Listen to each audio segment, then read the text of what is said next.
Hey, good morning.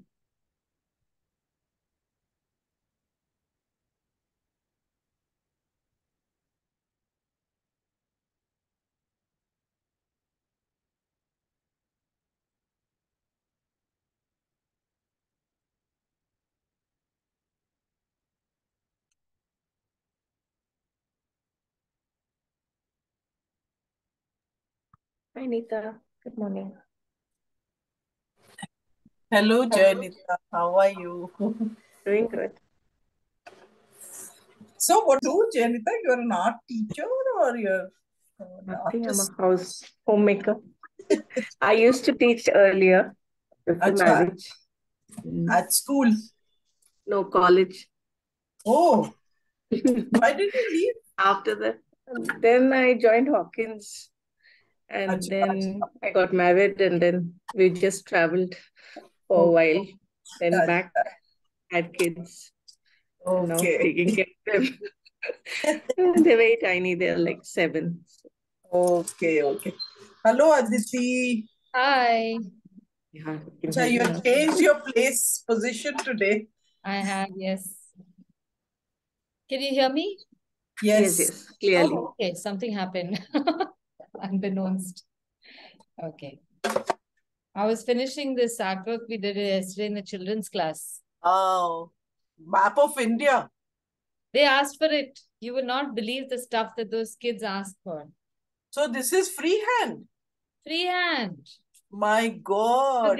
you should, once in a while, you all should join the kids' class because they have no fear. They will just ask for stuff and then they will just, whatever instruction I give them, they will struggle through it.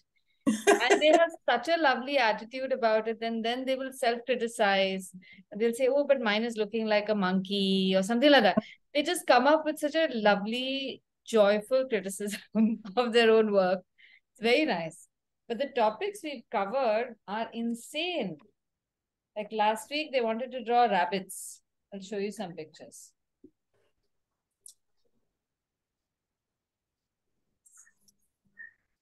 We want to draw travel pictures. So we have 2 batches on Mondays, no? Okay. So there's an earlier batch and then there's this batch. So, Aditi, should I join the children's group next month? I would suggest join both because here you get to see the in non-inhibited artist or student. Acha. And also, it's a shorter class. So you'll end up doing some easy stuff. But by no measure is it any, I mean, no, Any? Uh, yeah, oh so my. they've done even things like these. So it's not as if the topics are all just baby topics. Yeah. They take this on with such fervor Lovely. and they just keep increasing. So this we do it in the do in the adults class as well. Okay.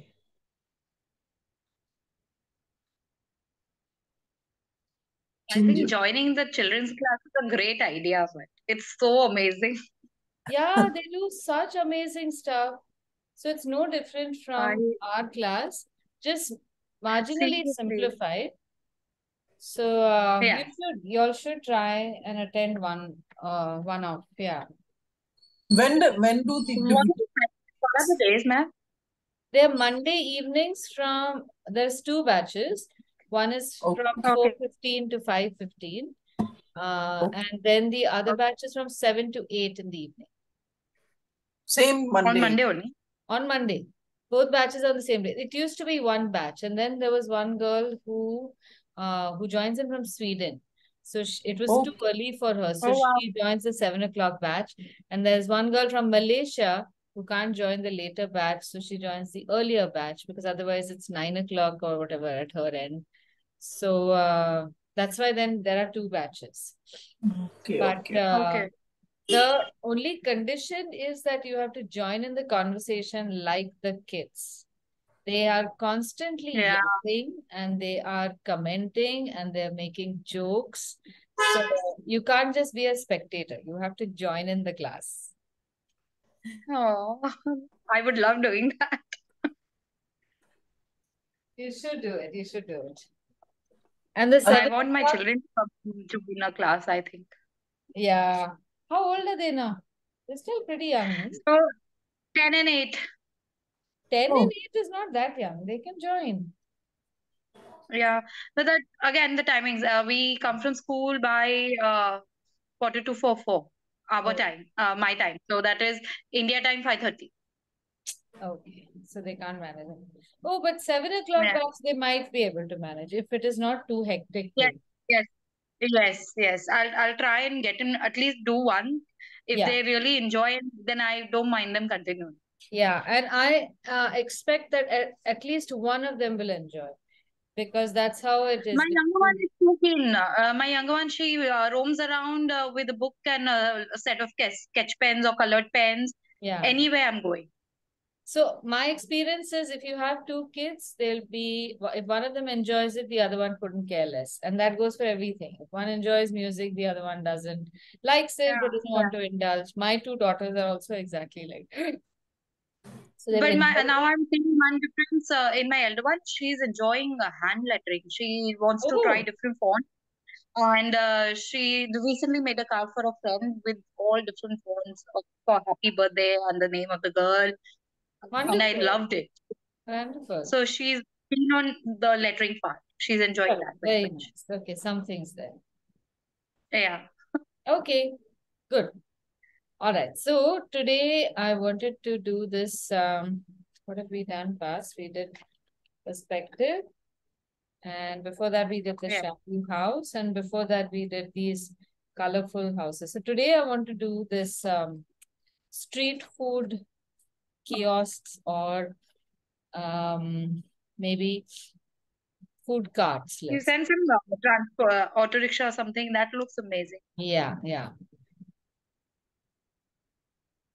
So in travel illustration, I realized that there are a lot of times that you come across stuff, but either you can't think of drawing it because you feel it's too difficult. And but more importantly, we don't even see these things. We don't see the stuff around the stuff that we are meant to see. Like, for example, when we go as travelers to another city, we are held captive by what the city is trying to advertise. So they show us the monuments, museums, fancy activities, shops that you want to go to. And that's all great. But around that periphery, there's always something that you see that is the flavor of the city, but it may not be something that is advertised. So, especially in Asian towns that I've been to, you have the same kind of shops, which are all cluttered, but those are not the ones that are advertised. Those are the shops you accidentally land up in once in a while in the back alleys and all this plush exterior. And these can be quite interesting to also illustrate. But very often that clutter becomes very daunting. How many lines do you put down? Where do you begin? And how do you translate that clutter into an attractive picture? So in any picture that we are doing, we have to look at the essence of what we are trying to say. It's not so much the actual object as much as the energy that it exudes. The if like in street carts, you will see it's more about the whole casualness of especially most of the street carts that we have in India. So you while you're walking, you feel like eating something. There is always something to eat in every city that you go to. So it's not a formal restaurant. It's not a planned activity. It's more or less an unplanned activity. Then even the other like there's a couple of rickshaws. Just one rickshaw and one I couldn't help it. The truck. Oh, I've not put the truck in, but there's truck art. So one rickshaw is an aberration. The others, we will just do our food trucks. Ah, right. So let me just go over the images. This picture I found when I was looking at the other option that I wanted to share with you all was Indian trucks, which I used to find was so unattractive because it was like a bhelpuri of all colors and fonts, and I was mighty embarrassed about all this traveling art, which was just yuck. Until I came across a book in which somebody has actually celebrated truck art. They've traveled through India and Pakistan, especially, and clicked pictures of very decorative trucks, trying to trace back where that whole tradition comes from. So that is when it almost sometimes when you're shown the mirror, you realize, okay, this is not so bad. That was the experience I had. Fortunately, the person who wrote this book was an Indian. Otherwise, I often find myself in the same boat. That when a Firang turns around and tells you that, oh, this is so good, then you see it as good. Like they've done with so many of our things. Like yoga, I was trapped in modern stuff, and then suddenly I became more open to yoga.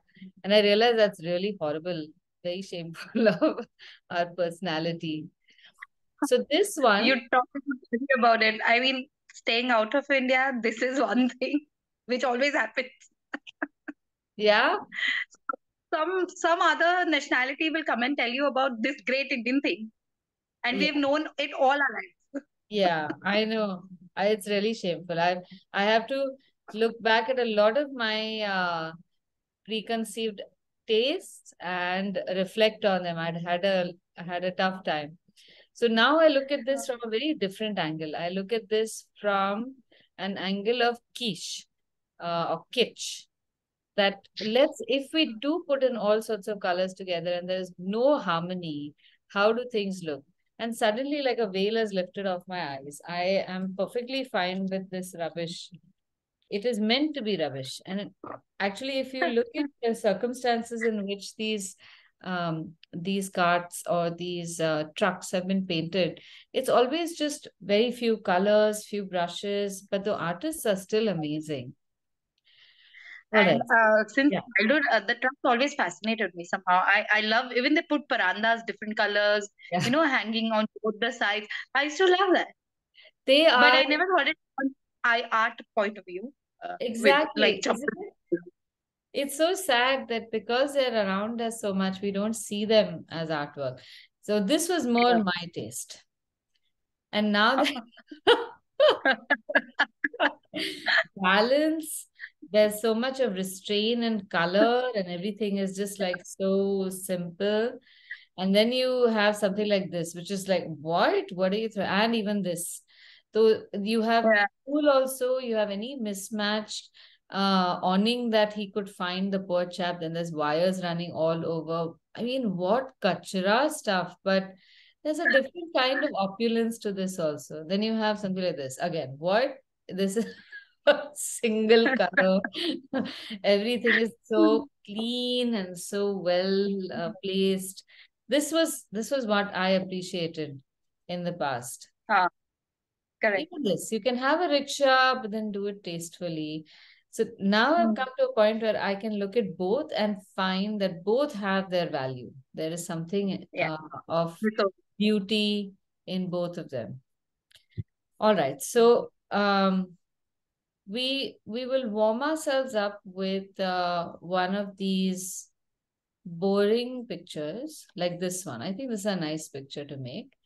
But we're going to do this in like a 15-minute sketch because we won't have too much time. And then we can attempt this hand cart where we will spend more time in writing all the fonts and doing some details. This is what Gola, na? Yeah, I think this is yeah. Gola. Barf Gola, correct. Yeah.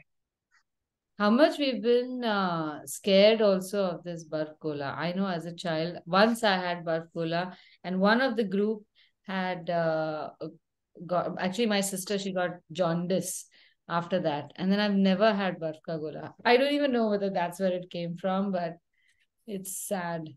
Now I've So had, we still wait for it. I mean, I go to India, I want to have the gola if I see it.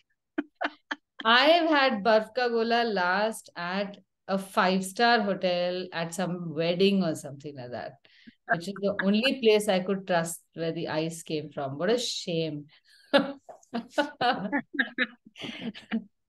Anyway, Now, all right. after all these things, I don't know how it will go down with my health, but I always feel tempted. No, I think that is the only way we can maintain our immunity. And Exactly. the body has to Yes. go through all these things. There's Yeah. no reason to be afraid. Okay, so let's get to it. Now I think I don't have my pen, so I'm going to make a very dark illustration with pencil itself of the of this card which says off, AUF. Today I don't have a reference picture option. My iPad is gone and I'm using my phone as a this. Okay, so Yeah. What can I do? will you be able to so tell me something, would you still be able to hear what I'm saying, but you won't be able to see it then? And no reference image. So you have only one device, you're saying, right? Yeah, wonderful today, yes. All right, let me see if I can do this thing. I'm going to share screen and also spotlight. Oh, no. So can you spotlight mine and see the screen at your end? I can see you in a small window and I can see the picture in the big window. Yes, I can. Okay. All right. But then the others, how are you seeing this? You're seeing this as a big window, right? Yeah. Oh, okay. So if you tap on the small window, no, where ma'am is, it will go big and that will go small 1 second. on your device. Wait. On Alicia, you can click a snap of this picture on your phone and then I can open it simultaneously. I'm not sure. But let me try it.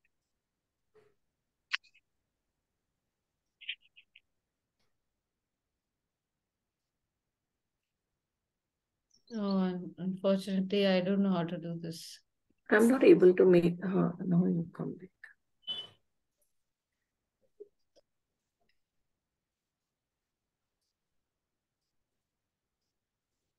Okay, so you, Alicia, you're just gonna have to blindly follow me.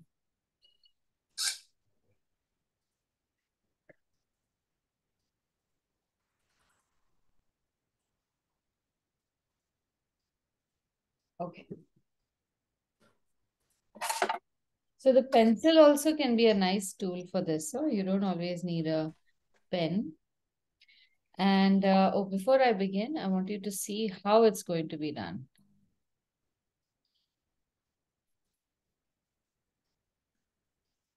So last week when we did the perspective, this is the more important part that I want you to see. How it applies even on a small scale like this. So notice now when we start drawing this, where you might have potential problems. At every point, at all the ends, just see how you see the lines. This is more or less vertical. This is more or less vertical, right? This is simple enough to understand. But when you look at the lines within the horizontal lines, you notice that this is slightly slanted. Do you see it slightly slanted in the picture? yes. Top of the table, right? And now, because of perspective, you will also see how the line at the bottom is slanted even more. And the one below that will be slanting even more. This is all rules of perspective because they will all converge somewhere over here but way far off, where you will have the vanishing point. So if we just take these lines within the illustration itself, you will notice that there is some radial movement of the horizontal lines. And all of them are emerging from the vanishing point. Now, it's very subtle. And there's one line here which is completely horizontal. That's this one, because this is our eye line, right? So everything over here is horizontal. Everything above this, it's narrower on the left and it's wider on the right, just a little bit. The same goes for, the same rules will go for everything, whether it's a stool, whether it's this bag, and also for these details over here, so the windows, everything. And there's hardly anything from this side, but it's still, you'll see on the right-hand side. Let's see, where is the vanishing point? It's somewhere here. And if I were to draw a line like this, does it make sense? It does, more or less. Yes, yes, it does. Now, for this object, now remember, for each face, the vanishing point will be different. For this object, the vanishing point is somewhere over here because it's a separate object altogether. And because of things like curves and all, the lines change. Everything on this plane, on the plane where you've written, well, just behind the truck part, all this will, well, let's see how I can do this.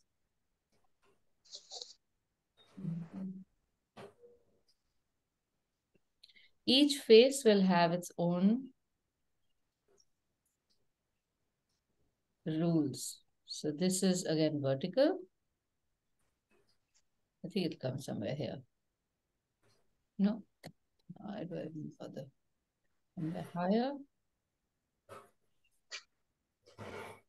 So this face has got, the horizontals all have a vanishing point over here.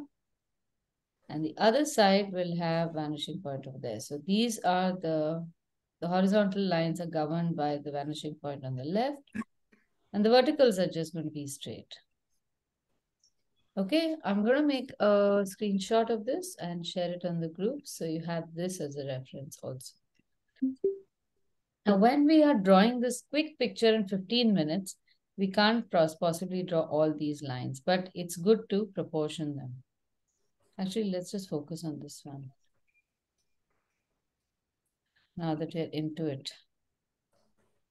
Now, with everything else, you can make a proportion with a square.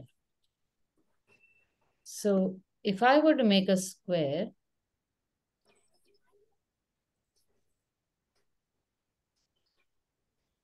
this is how, just to the base of the truck part, this is how the square fits.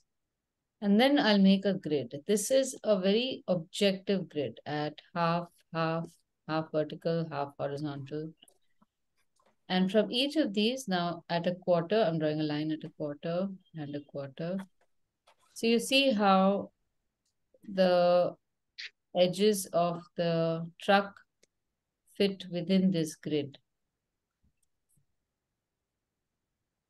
right?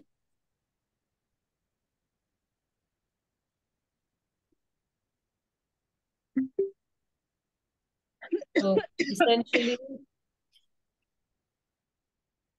our truck is the bottom and the middle too. That's it. Everything else is just vacuum. There's just a few things of the truck that you see in the other areas. And then you have an extension that's about so much on the right and an extension underneath the second vertical for the wheel. Now, this is pretty easy to do in a picture, in a flat picture. But when you are faced with this real object, and you should do this practice also, the only tools you have are your eyes and maybe a drawing tool and perhaps maybe a scale or something like that. So the exact same thing that we've done. We have to study perspective and proportion. So proportion can be studied like that. Just look at any object in your room right now. You may have a table, or you may have some artifact. Just use your pencil and with one eye try and measure. Like if you have in front of me, there's the laptop. If I were to draw this laptop and it's this close to me, it's about this much of my pencil tall. But if I want to draw it smaller, I'll just go further behind and then the amount of pencil used up is going to be less. Then within this pencil, I'll notice that the bottom half is just about 1/3 and the top half is about 2/3 of this proportion. Do you see it? So from those, I can start drawing horizontal lines. And then also with the laptop, you can always tell what your horizontal is, right? So if you hold the pencil horizontal, and suppose I can take it at an angle, and I hold it at a horizontal, I can see from this side, the top of my laptop is about 5 degrees to the bottom. Over here, it's a little more. My pencil is the only horizontal part here.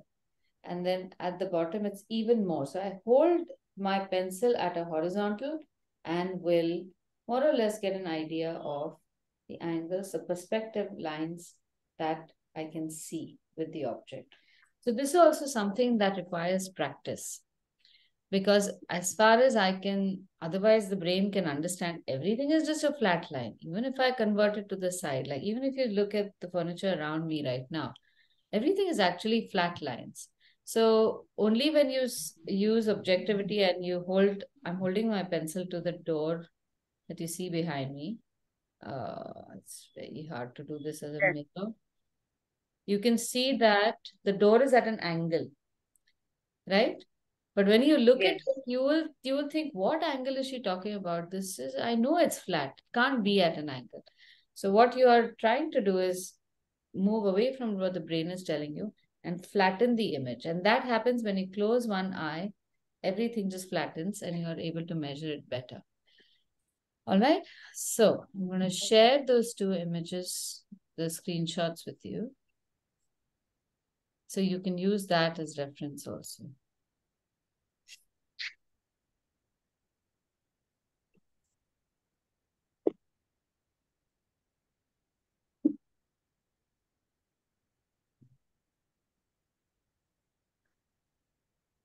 All right. Now, although that has been done, I'm going to be making the illustration with very quick lines and then a quick loose line illustration. So I want you to just sit for 5 minutes. Don't draw with me. I want you to observe how my hand moves, how the lines are made.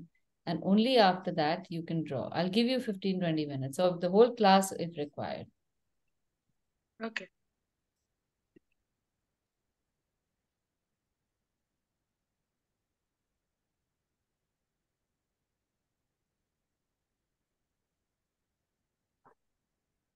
Now, the first thing is I'm not going to make it too big. I'm just going to keep it this small, but contain it within somewhere over here. As usual, leave a little part over here for you to figure out any details that you want to, like maybe certain shapes you want to try out or whatever, colors. And I'm going to make my square somewhere like this. Give enough room, which is also something that people don't land up doing. Give enough room to your illustration and also some space around it. Now pay attention to the vertical and horizontal lines. And when you're making the first square, measure it with your pencil also. What you see as a square sometimes is a rectangle. True. Then I'm going to divide it into half vertically and a quarter, and half horizontally and a quarter. These lines are very light, so I'll just hold them close for you to see how andaz panchi I have drawn it, because you can't spend too much time on this. Yeah. Then over on this we can mark the horizon line based on these lines. Now, if this is my truck, this is the edge on which the right side face ends. This is the left side face, all based on the square block that I've got. Just see how far it goes, maybe all the way here, and the angle it makes. Then there's an angle here. This is the top of the box. Then the back, and further back, the back of the truck, and this is the front of the truck. And this is its awning.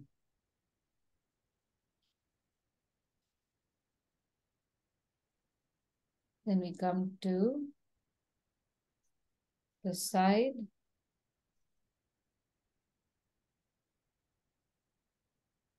And then the main part of the truck itself. So here again, it's just shapes. You have one shape like that on the top of the truck in the right place, front of the truck. Just look at this, the shape you see, and it'll fit.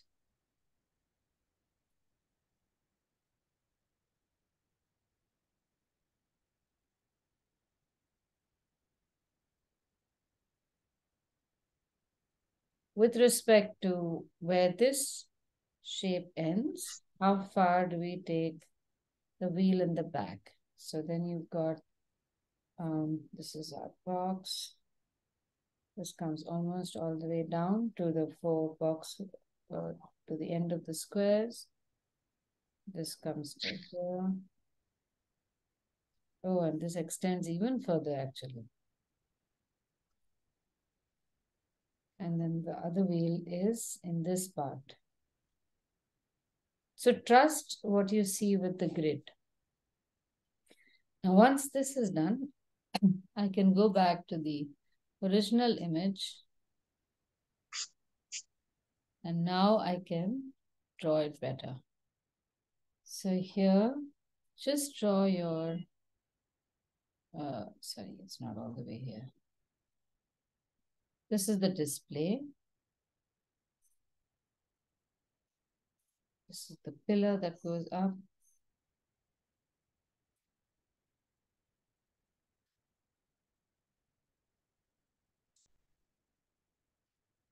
I do have an eraser today.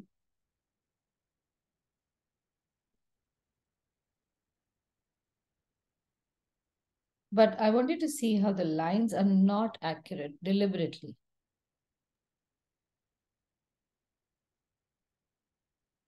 Once you draw objects with a loose hand, you realize that there's a lot of character in this. So you won't be tempted to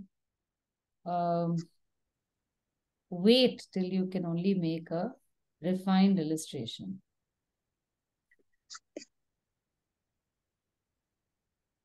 My own personal experience has been that I've just been so afraid to draw casual illustrations that I've landed up not drawing anything at all and have no memory. Even a badly illustrated memory doesn't make the memory bad. The memory is still good, but your At least you did.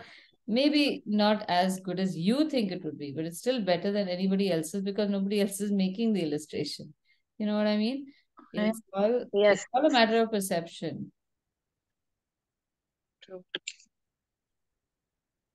Now, I like to make a lot of details like this, like I'll make hinges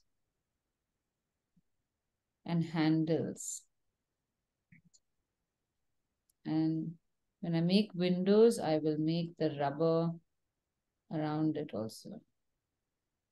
So although there's so much clutter over here, as far as the illustration is concerned, there is also a lot of character in this. And it'll look like a very exciting picture made very casually in a marketplace, perhaps. This is the top.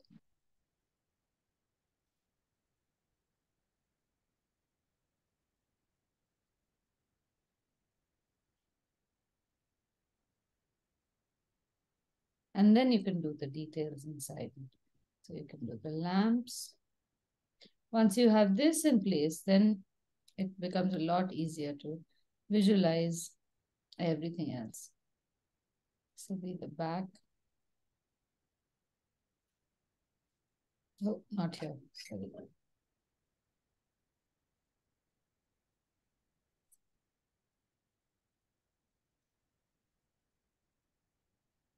This is the cupboard over here, just the side of the cupboard that we see. And these things you must draw. What is holding up the roof? Yeah.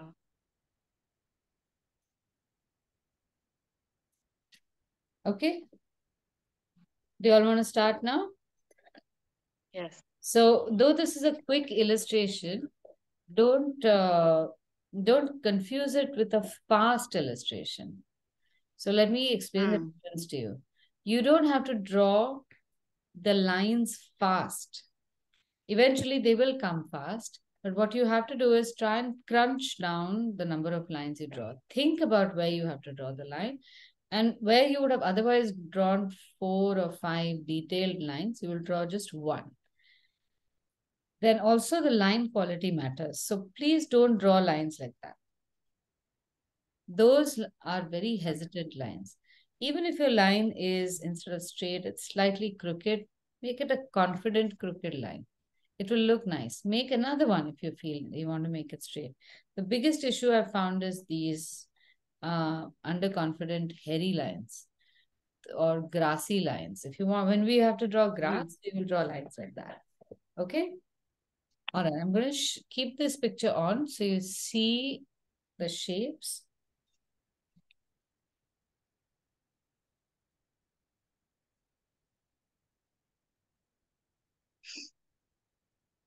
I think you can also see the grid more or less, right? Yes. Okay. I'm just going and getting some water for myself.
How is it going?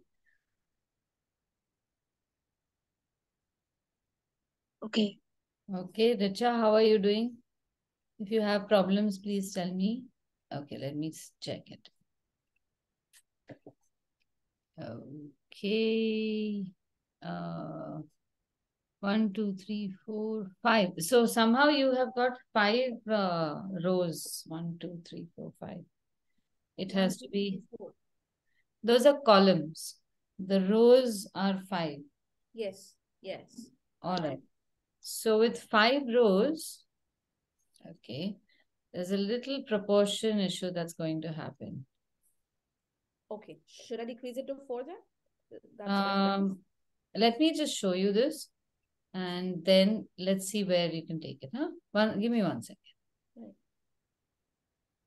Yeah, so if you do 5, we have 1, 2, 3, 4, and 5. The 5th one is accommodating over here at the bottom. So right now what you have, you've drawn this part of the truck, the right face of the back of the truck, a little lower, right? It should actually be touching the top line. Right. If you are going with this proportion. See, the thing with grids is that you decide where the grid falls on your picture. So if this is the original and you want your grid to start from the top here, let me just show you. If you want to accommodate even the awning, it's completely up to you. So if this is how your grid is going to be, then what you have probably done is correct. You get what I mean? So we have 4 vertical columns and we have 5 horizontal rows. 1, 2, 3, 4, and 5. So what I'm trying to say is that what you've done is not wrong. It's different from the grid that I have made. So long as you can identify that, or else you can change the design to my grid. I'll do that. Okay, all right. Oh, let me see.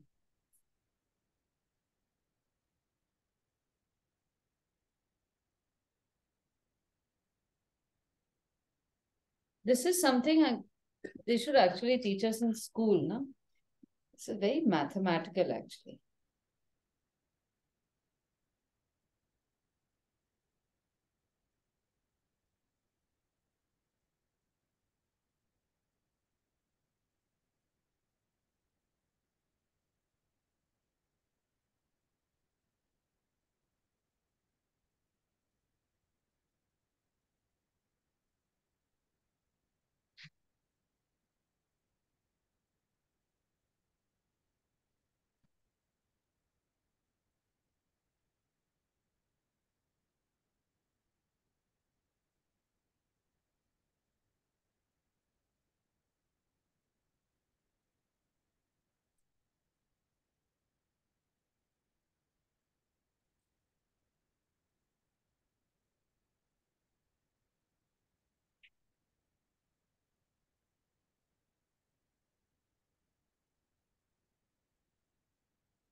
Neeta, how are you doing? I don't know. I'm still. Can I show you? Yeah. Let me see. Okay, nice. Okay, good. Okay, I'm gonna advise you to write the title last. Huh? Okay. We normally, unlike the teachers in school, we are gonna write the title last. Okay. Yeah, I know. And the date also, never write it like we write it for essays. So on the top right corner, top left corner, we try to not write it like that. So where do we write the date? I'll show you. I'll show you. There's lots of ways because this is an illustration. You can make them Right. anywhere. Yes. Right. Okay. Yeah. Okay. Okay. Okay, Janita, now look at this bottom part over here. Can you see that there is a perspective error here? So just let's hold the pencil and see this. When our vanishing point is somewhere over here, assuming somewhere over here, our perspective is such that this point is stationary and all the other points we draw will be, the line will be radiating outward. Now here what has happened is you've got one line like this. The line above that must be a shallower perspective. Should go upwards. It should be less angled. Can you see that? So this is the stationary point somewhere here, right? While this is maybe at 40 degrees, this has to be at 35. This will be 25. This will be 10. This will be 5. And then you have the horizontal here. So do you see how one of these lines is steeper than the line after that? Once you correct it, it will look okay.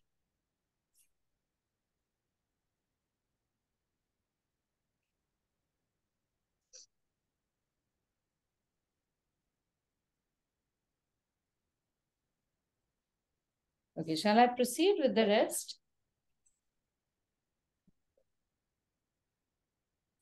Now, when you're drawing the inside part, there's so many things that you do not really, you can't really tell. So like there's some kind of boxes or something over here. Or some plates maybe. There's the inside of the shelf that I can see. And then there's more boxes over here. Like packing boxes. We filled up the shelf with those boxes. And then some more boxes here. And then there's a glass display, like a fish tank.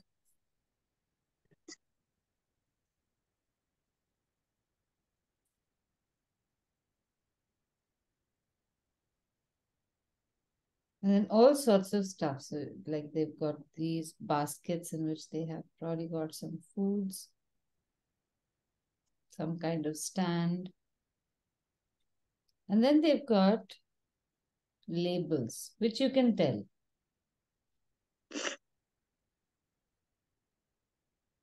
So you draw the labels as you see them, the plates of food. All the labels are in the foreground and they'll be in black. And the food is just blobs on what look like plates.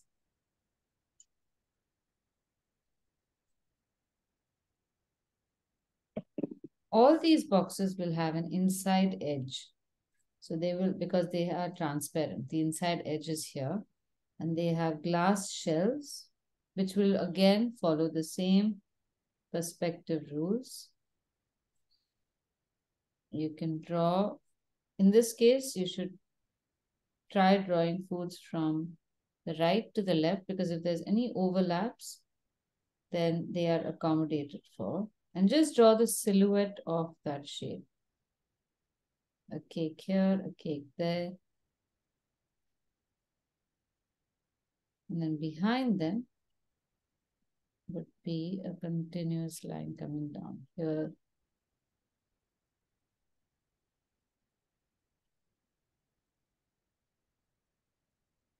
Just a silhouette of all those cookies and the cake stand.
Even in this case now, when we write the letters, they'll still have rules of perspective.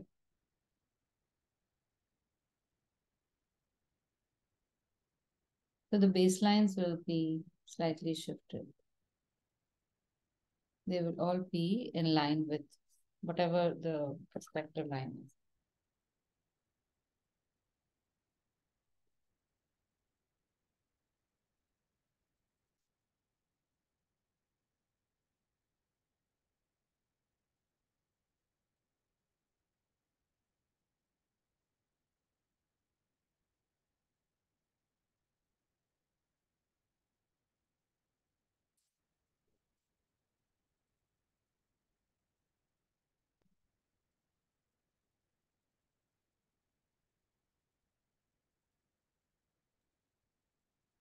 Janita, try holding the paper, hold the book.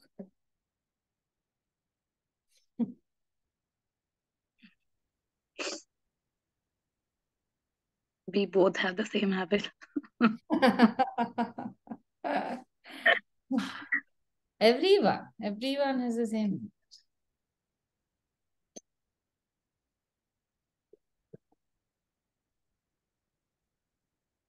But to be fair, I often also sit with my hand without keeping it on the book. The paper. Yeah, on the paper book. But I realize that the moment there is something tough that I have to do, very instinctively my hand comes on the book and I do it. The rest of the time, it's holding my knee, very rarely holding my head, because that somehow throws stuff out of balance. Hmm. Oh, I forgot to draw breads up here. They seem to have sourdough bread or something.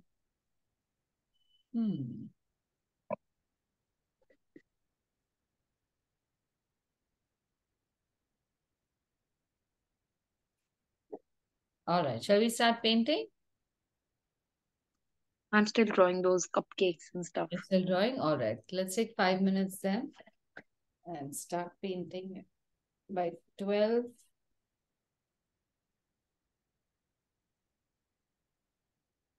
I would like if you zoom in a bit on the confectionery. Better? Yeah. Thank you, ma'am.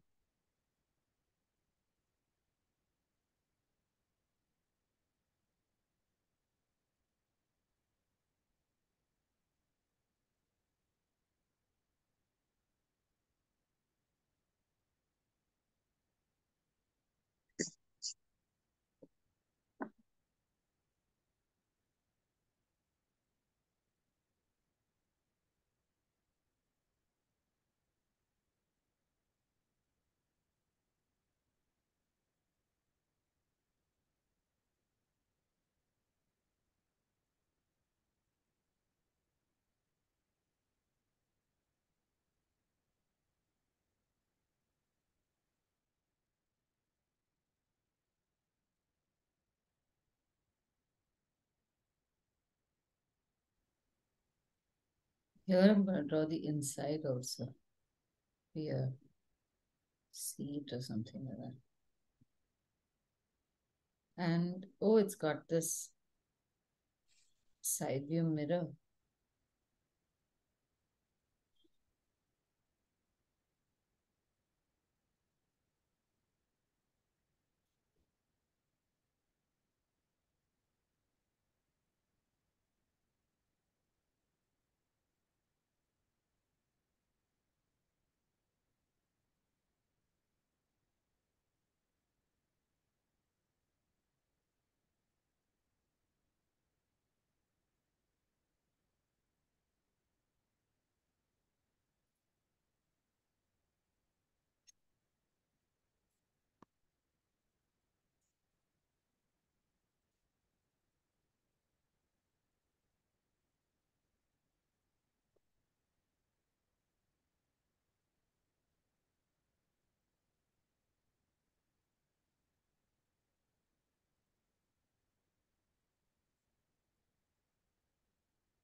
Ma'am, Always. Yes, Richa.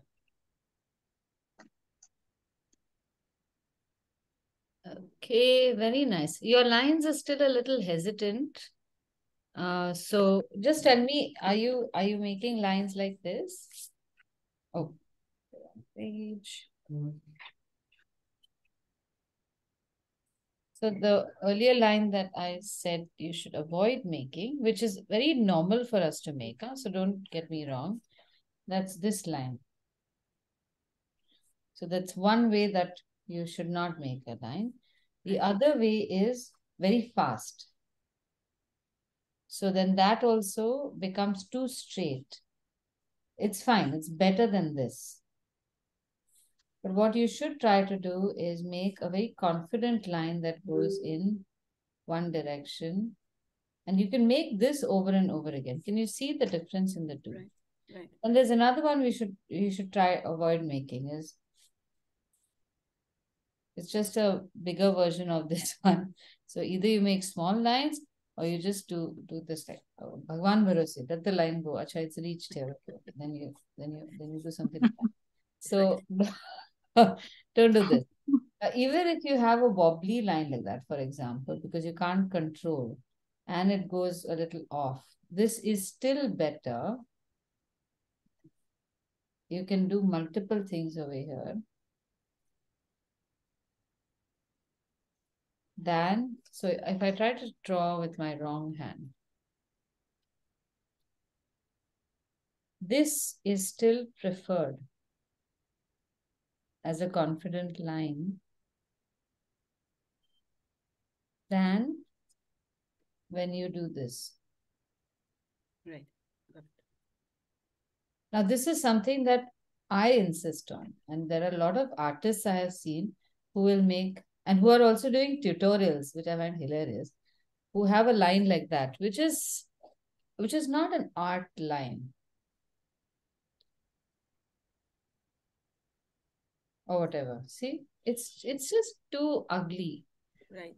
Right. So try and make this. That's the only thing I can see would be different, but it will happen over time. So for now, I think it's fine, and work towards a more confident line. That's all I can advise. Ma'am, I'm going to ask you something very, just very basic. How do Yeah. you hold the pencil so that you don't smudge the lines that you've already made?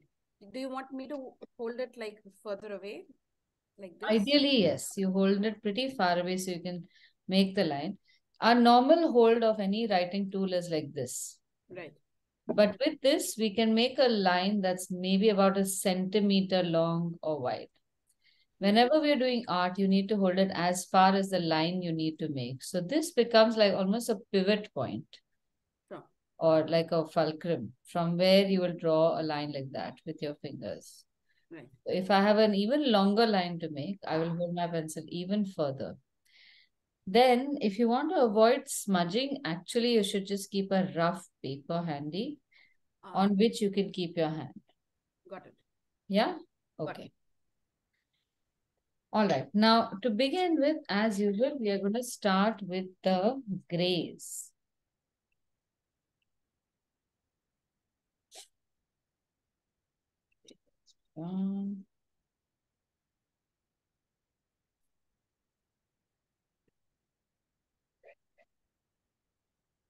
So if you notice, there are a lot of grays on the top with certain reflections and a lot of grays within this. So often when we are painting something like that, we forget the grays and we leave it all white. And that's what makes the painting look a little artificial.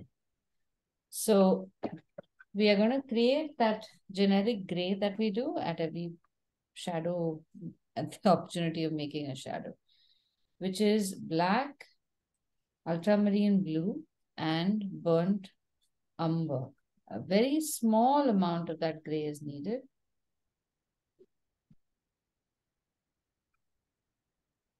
So just so much in one corner and very watery is good enough.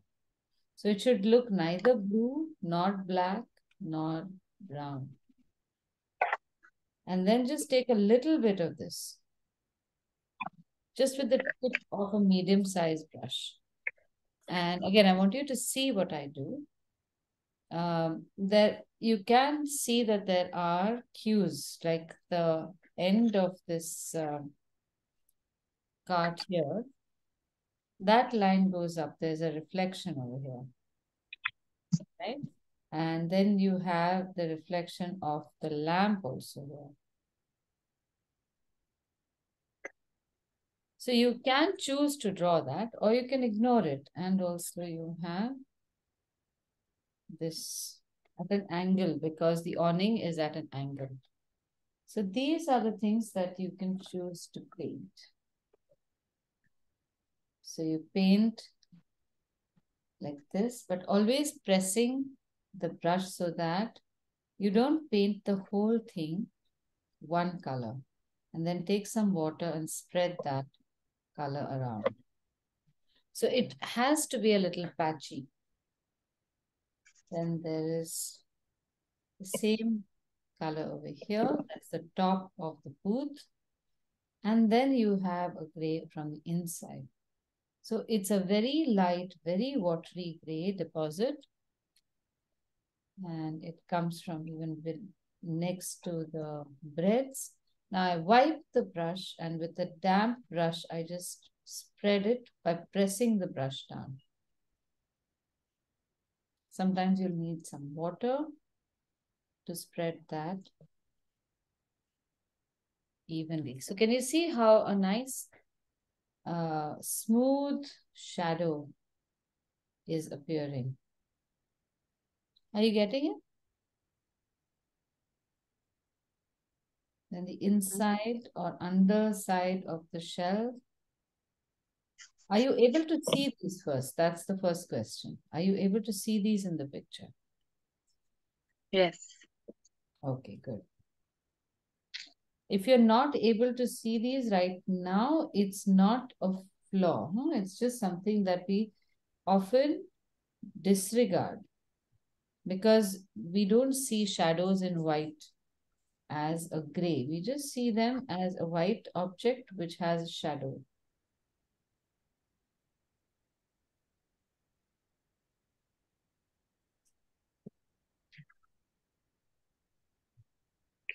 The same color, you can also put a shadow underneath the whole thing. And this time I'm making it gray because our object itself is a blue. Normally we would make a blue shadow underneath it. I'm partial to that blue shadow, but with our object being a shade of blue, that shadow will not make any impact.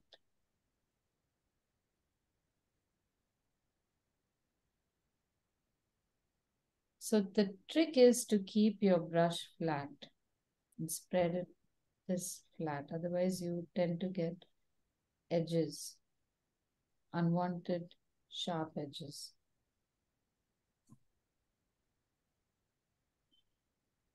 And as usual, this would be an afterthought. Most people would do this last, but it helps to do this in the beginning. Because if you think about it, it's a very light color.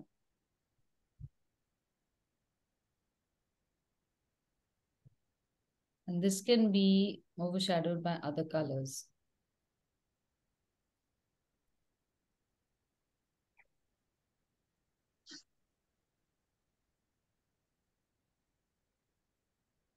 Now the shade that we will make for the truck itself will be again a watery shade of cerulean blue and emerald green. And you can try it out here if you want. Make a nice patch and see if this color works. Now, these colors are always going to be 19-piece colors. You can hardly ever match the colors that you see in a photograph, but also automobile colors themselves are different. So what you must avoid is that temptation of using white to make this a light color. So what I would recommend is use a light wash of this color and observe how I'm painting it. I'm not painting it with just the tip, but I'm pressing the thing down with some urgency, with some force. Titi, what is the mix of this color? Cerulean blue and Emerald green.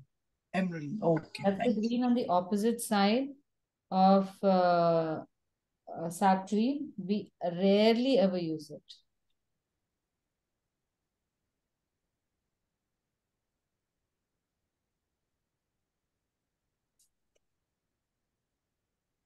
Now, even over here, when we are painting metal, there's always some highlights. So these highlights are not white, but if you leave them white, they will look more impactful. So the tops of the metal, that will look white.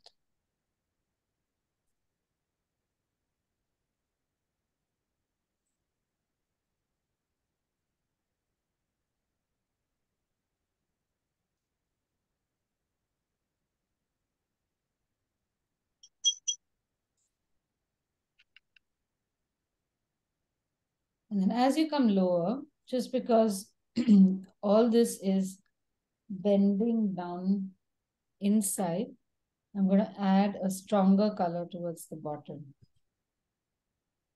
and pull it lower. So automatically this looks rounded.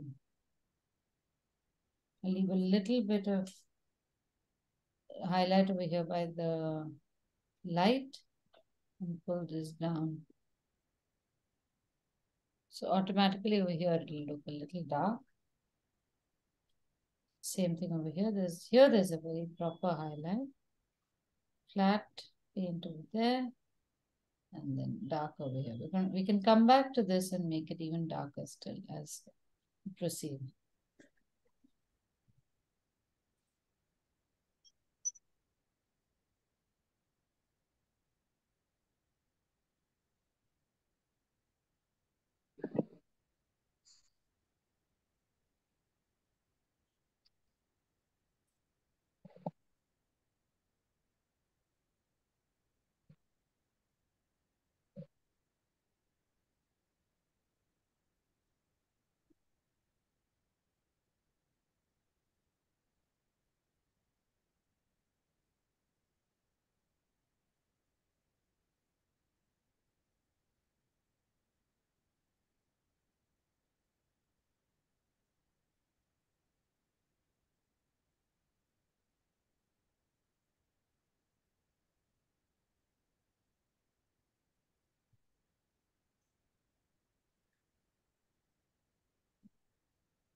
Okay, I'm taking some more of this black and painting the inside or the generic painting the inside of the window.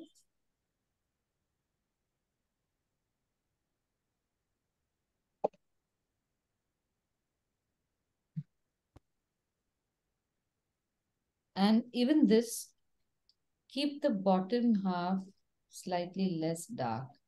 So deposit the color in the top part of the window and then wipe your brush down and just pull this downward. So you have a slight gradation of color.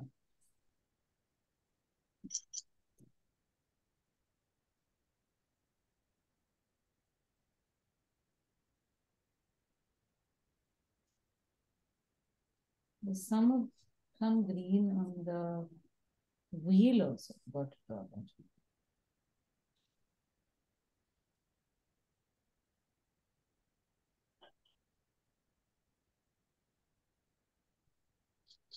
The first layer can be painted flat, and then we can come into it with other colors. There's a white rim around it, and then black. Now, the black tire can be painted black. And watercolor black is often less black than others. So it'll always look or often look like a dark gray. So you can layer it and give it some more darkness.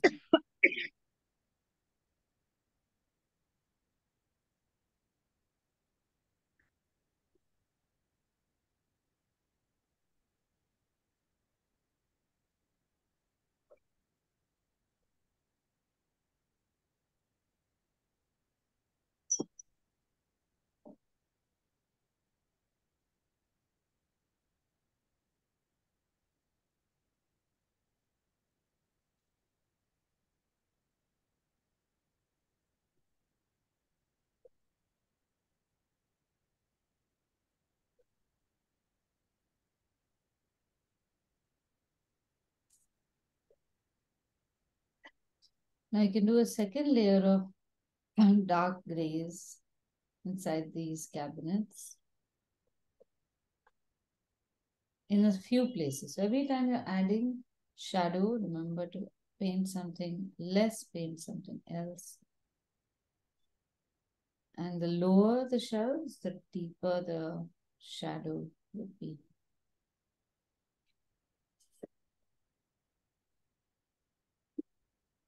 The lamps themselves are also gray. So here, again, we have make some vertical application like that with a highlight.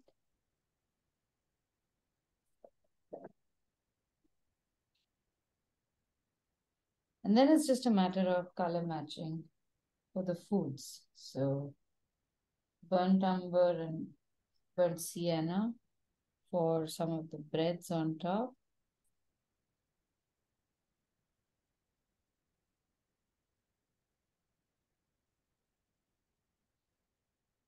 So all of them will start off with a flat color application. Then we would get back into them with shadow color afterwards. But make sure they look like they're on the shelf and you don't overpaint things. I don't know, maybe this is a chocolate cake. So anytime you have confectionery or food items, look for an opportunity to paint highlights, to not paint the highlights, sorry, not paint the highlights, the other way around. Leave some foods shiny,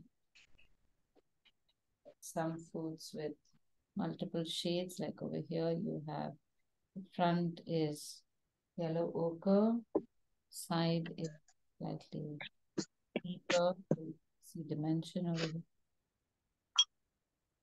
And the next one is probably some red velvet.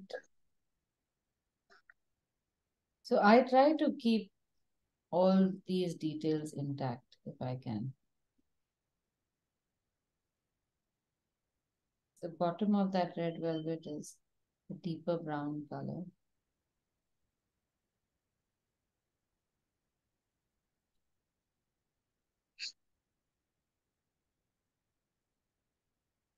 This look like donuts. Again with the deeper brown towards the bottom.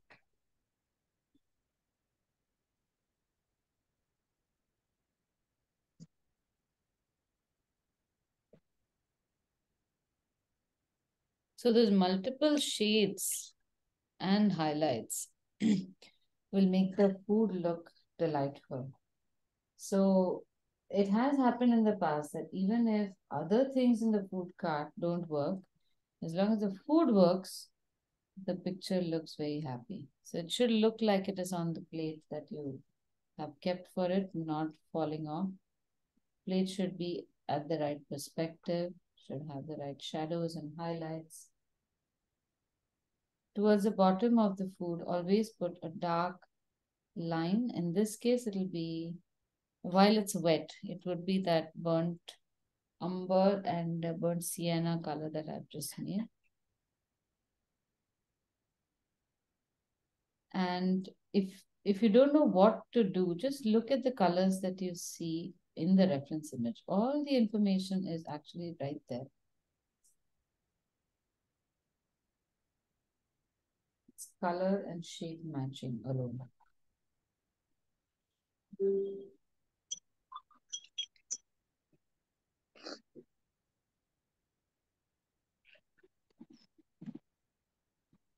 And in the case of these boxes, these are just storage boxes, I think. Do a little bit of a 3D effect on the box. So let me show you over here. If you have a tiny box,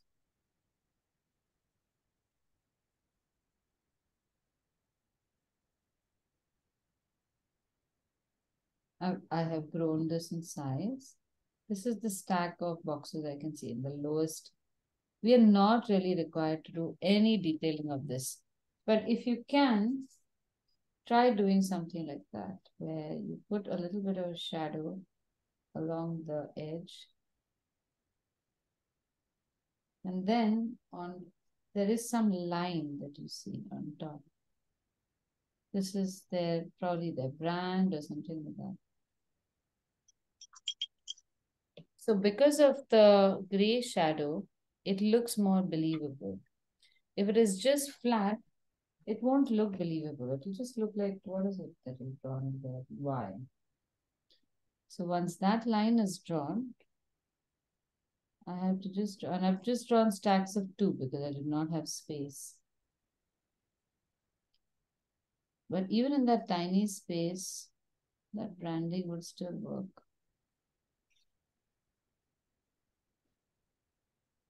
And of course, underneath will be a good shadow.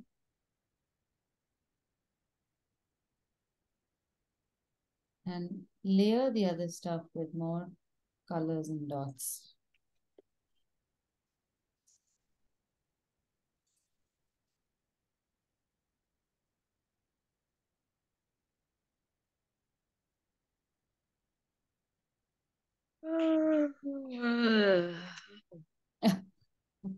What happened? What is that? Okay. Everyone with me so far? Almost on the food, but little behind. Okay. All right.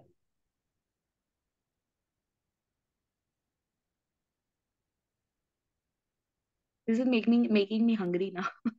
Anna? Yeah. Same here.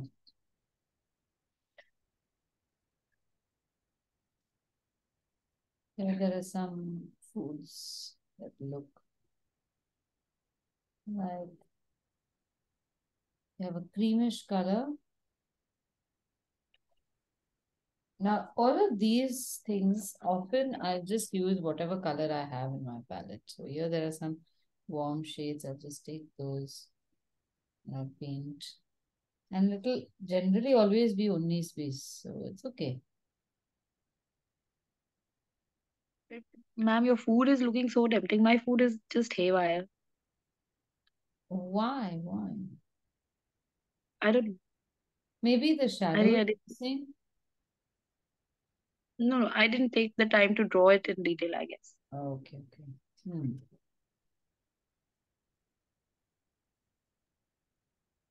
So I have this, what I've often been seen as a dysfunction that helps me in some places, that I just see too many details.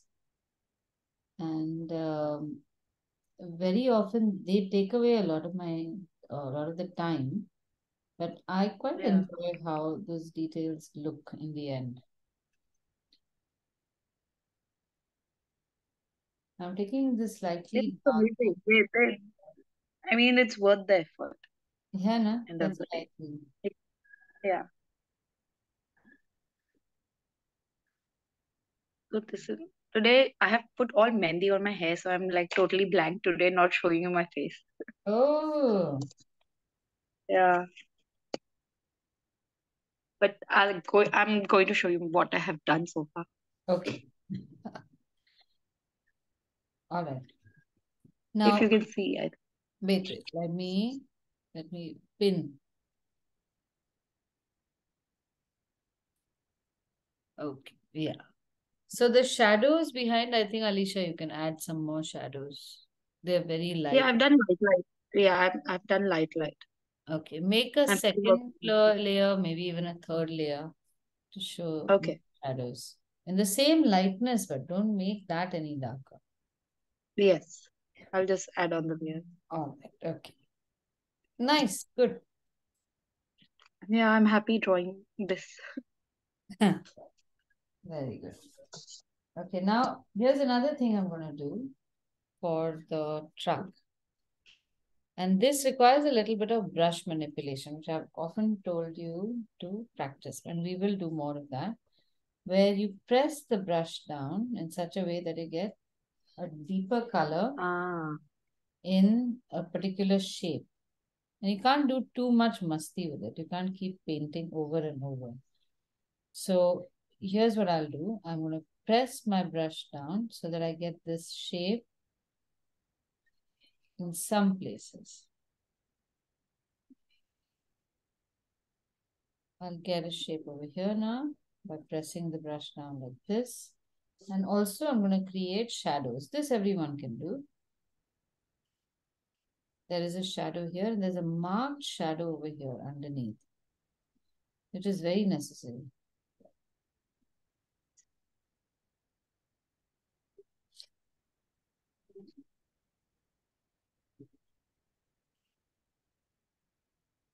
So this kind of color variation makes our objects look very believable.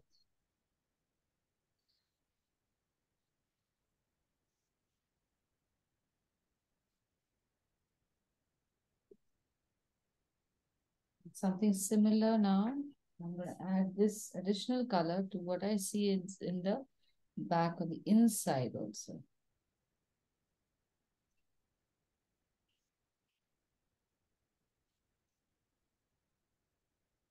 And all this before I'm going to use a nice black color.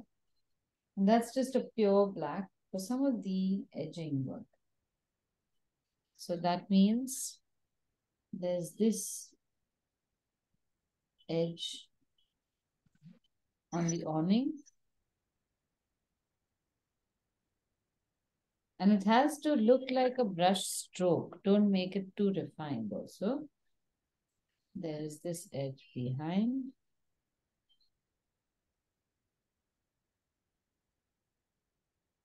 Then a few lines where very thin lines. If you can make them, do make them.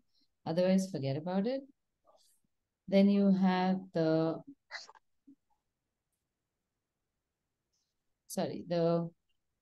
rubber around the windows,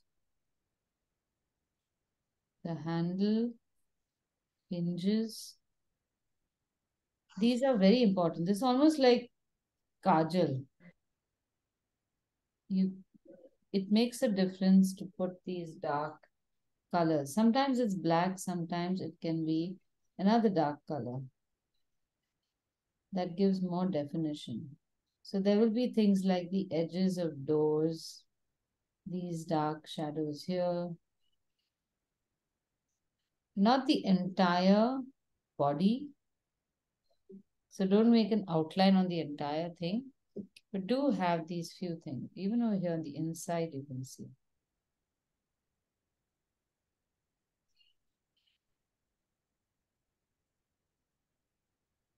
Here there's an extra line in the middle.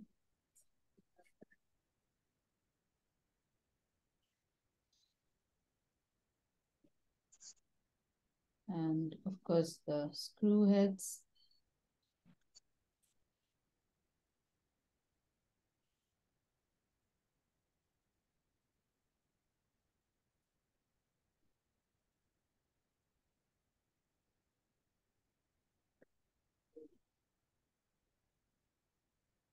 And that should be it.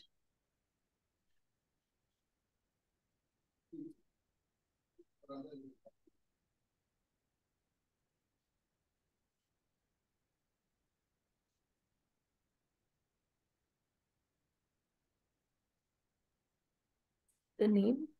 Yeah. We can do the One, name. 1 second. Sorry, what, Jalita? The name, we don't do it with the Black? black. No, you can do it. I didn't even see it because it was pretty black. Yeah, we can make the name in black, but use a very thin brush for that, lots of control.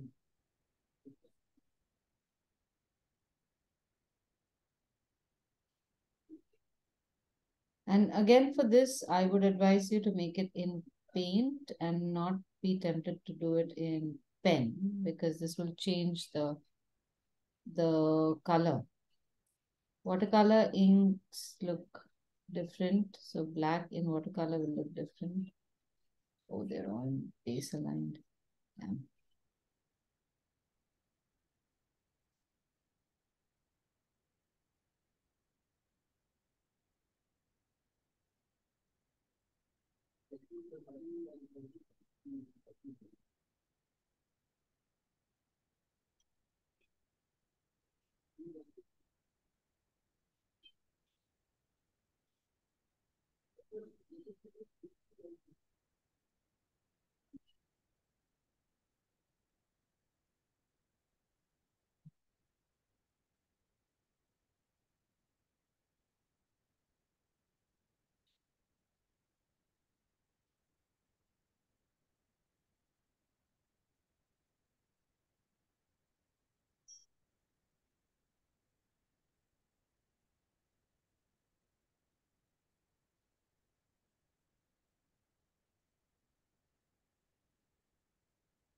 Okay, now to answer Nita's earlier question, how do we write a date or whatever it is?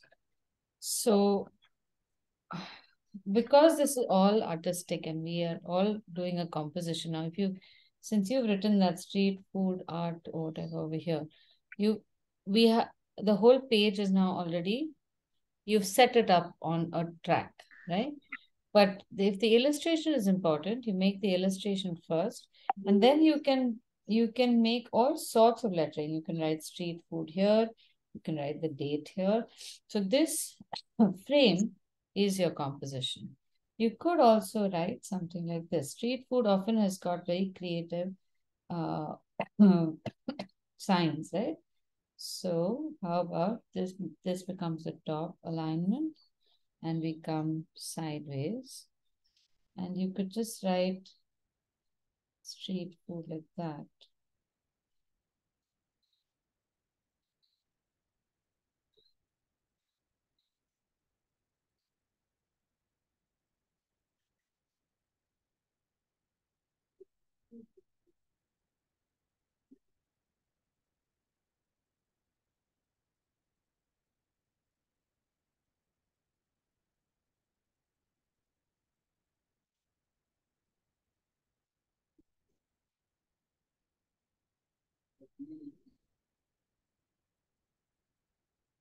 And you can either write food like this, and definitely not FOOD upright.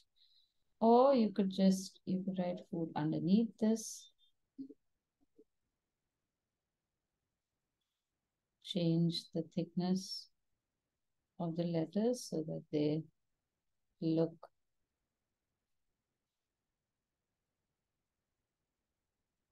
better. And then you could also write cart.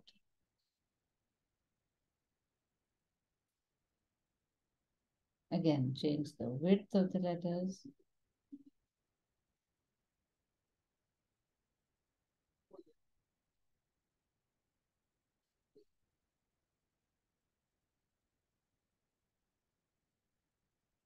Right? So we can do all sorts of things like that. And now there is some negative space over here. So you could put in a banner or a little hieroglyph thing over here. And you could write 28.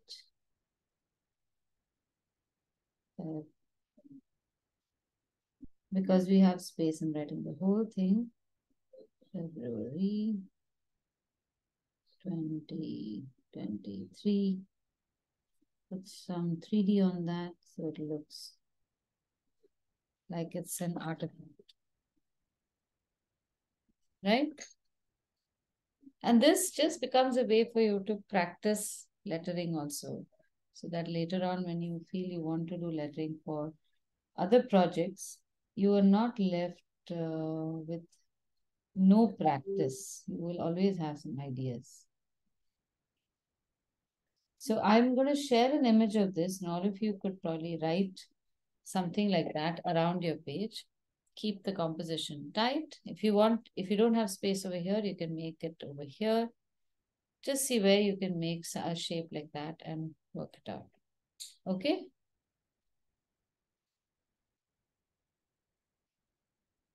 All right. So next week, we are going to start pencil sketching. This is, I would say, the most important module for the whole year. So I wanted to put it in the start of the year. This we are going to be covering a broad range of topics. Everything has to do with pencil sketching, and we're not going to work with too many fancy pencils. So I don't need you to buy anything more than just a 2B pencil. And towards the end of the month, if needed, maybe we'll do something in charcoal. But charcoal is also a very finicky medium. Maybe a charcoal pencil might help. Okay, but I'll tell you that only afterwards. So right now, look for a nice 2B dark pencil. Even one of those Apsara dark pencils are 2B and they should work. Nothing, no more than that. But do get a flexible eraser because that we might need a little bit of. So a Faber-Castell flexible eraser is a good option. All right. Okay. So anyone, if you know of anyone who wants to start our classes, next month is a good time to start because with pencil sketching, the basics start becoming strong and then watercolor won't be very difficult. So let them know that we are starting next week and ask them to get in touch with me and I will give them more information. All right? Okay. Yes. Yeah, Neeta, you wanted to say something? No. It's little not looking very good. It's pathetic actually. No, I no. don't. The food, do we have to use a very thin brush to do the? Yes. Yeah. And So, can we do the detailing a little bit with black or something? So with or black. I don't know because like the colors are kind of merging into each other. So like the bread is looking like one like that. So But that's how it's supposed to look like because that's how you see it in the photograph. So your brain is telling you that it's bread, but it's not really bread. It's just a brown blob.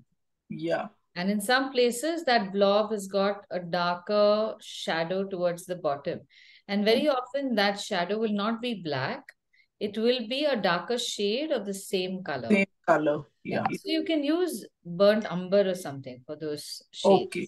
So just kind of give a little bit of extra. Yeah. And most importantly, you must remember that the size of brush depends on the area that you want covered and the amount of paint you need in the brush. So for these, you need a very small quantity of paint, right? So a small brush is always helpful. If you do use a big brush, then you need to have a brush which has a very small point and you need to monitor how much flow of medium you have through that. Okay. Nice. Okay, very nice, For Jenny.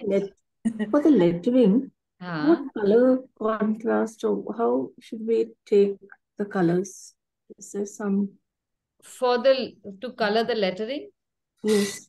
I would say in this case, because the colors used in the cart are so muted, stick with the same colors.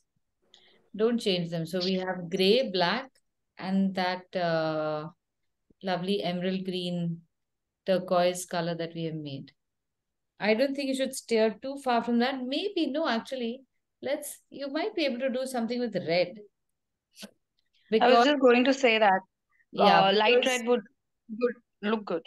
no, scarlet would look good. So scarlet, light red, and even orange for that matter would be a very So light nice. red, I meant orange. You meant Light orange. red, actually, Okay. So yeah, that would be a very interesting contrast to this teal. It's actually teal I'm blue. ready. Yeah. But before you paint on the picture, always make a sample, maybe on a card sheet, and hold it next to the book. And unless you are 100% convinced, do not paint. One big mistake which we make as beginners is to just jump into some color combination without testing. And I totally blame our school system for this, because they never tell us that you can always test out whether something is working or not, and then sleep over it. You don't have to immediately do it. Jo bhi karna hai, ab bhi karo, and don't even look back to evaluate. That is what at least I was taught in school. So don't do that. Test it out, and unless you're 100% sure, don't paint it. The option is always there that you don't paint anything at all. Yeah? Okay, Yeah. cool. So I shall see you next week. And if you have any topics that you would like covered in pencil sketching, do share them with me in time so I can look for more reference images. Okay? Probably All next right. week I have an event in school, so I might miss it, but I'll see the recording. All right. Okay. Okay. Yeah. Bye. Thank you. Bye-bye. Bye. And bye.